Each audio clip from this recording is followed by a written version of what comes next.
saying, thank you, I'm sorry, and I love you, sincerely and wholeheartedly. Baka po kataning mo, so kadaba mo, baka kataning mo, unyan, so sa mo mahal sa buhay, baka pwede naman sabihan siya, I love you.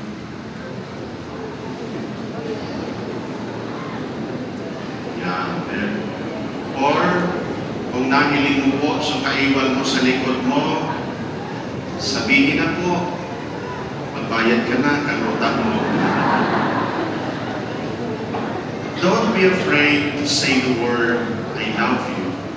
It softens the heart and it reminds us of the goodness we have beneath us or innate in us.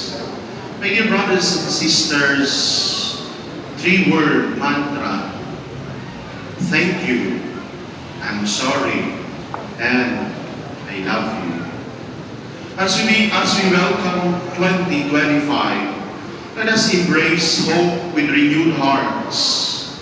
The poet once said, yesterday is a history, tomorrow is a mystery, but today is a gift. That is why it is called present. This new year is an opportunity to leave behind the pain and regrets of the past and embrace the newness God offers us each day. 2025 had passed, and we have 2024. We are 2025, a new opportunity. Kaya nga po pagtikahapot bagada po, kumusta ka? How are you? What's the best answer for that question? Someone will say, or somebody will say, I'm okay. It's okay. But you know, the most beautiful answer for that question, how are you?